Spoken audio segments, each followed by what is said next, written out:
Zatekli smo ih na kajacima, glasne i sretne, pa ne može drugačije na savršenom moru, na plaži sa sjajnom ekipom. Neki od njih su kartali, naposljetku su povlačili konop.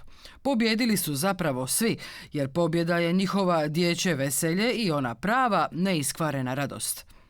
Dolazim iz Sjedinjenih Američkih Država i tu sam jer volim ovakve kampove. Mama mi je Hrvatica i zato je otac odlučio da me pošalje ovdje.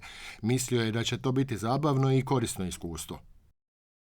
To mi je 6. godina i dolazim tu jer volim animatore, volim plažu. Meni je baš zabavno to. Dođem iz Sibira, tamo je vrlo hladno, pa dođem tu, a tu je vruće. Najbolja je klima, stvarno meni se tu sviđa. Igor s obitelji u Hrvatskoj živi 10 godina, doselio se iz Irkutska na Bajkalskom jezeru. Polina je u Hrvatskoj 2 godine, iz Sibirskoga je Jakutska.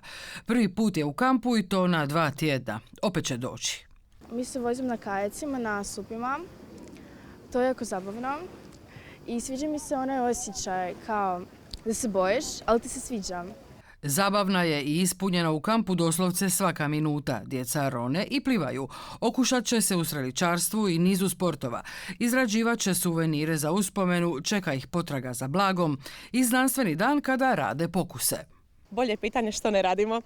Bavimo se i sportskim aktivnostima znanstvene prirode, kreativne prirode. Želimo dati djeci priliku da se upoznaju sa što više područja interesa, tako da se oni mogu pronaći u nečemu i mi možemo odgojiti i umjetnike, i znanstvenike, i sportaše jednoga dana. Svaki dan smo s njima, svaki dan nove stvari, svaki dan na plaži, svaki dan ili biciklistička tura, ili ne znam, sport, nogomet, naš park novi koji imamo. Jednostavno trebate se osjećati kao dijete i biti na njihovoj razini da bi mogli napraviti veliki jedan kontakt s njima. U kampu skoro dolazi skupina Francuza, idući tjedan Ukrajinci.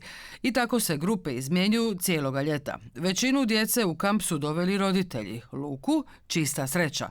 Ja sam iz Zagreba, došla sam preko natječaja na društvenoj mreži i uopće nisam planirao dolaziti, ali mi je super. A ovdje je stvarno zabavno jer animatori se stvarno trude nama ovo napraviti posebno i meni se najviše dojmilo vožnja kajaka. Nisam prije znala kako se vesla. Pa kako se vesla, daj reci. Laura je prema svojim novim prijateljima kao prava domaćica. Pa ja sam iz Splita i normalno more mi je tu taman ispit, ali ovdje je skroz drugčije i super mi jer sam upoznala puno različitih ljudi. Nije isto kupat se u Splitu i ovdje imamo svakakve aktivnosti i radimo svašta. Ja sam iz Travnika, došla sam kako bi stekla nova prijateljstva i provela lijepi ljetni raspust. Zadovoljna sam, zapravo prezadovoljna sam svime što sam dobila ovdje. Zabavljaju se i uče, a za kraj ih čekaju diplome, svečana večera i ples. Proživjeli su puno lijepoga, a kući će ponešto zreliji i samostalniji ponijeti uspomene i nova iskustva. Bolje ne može.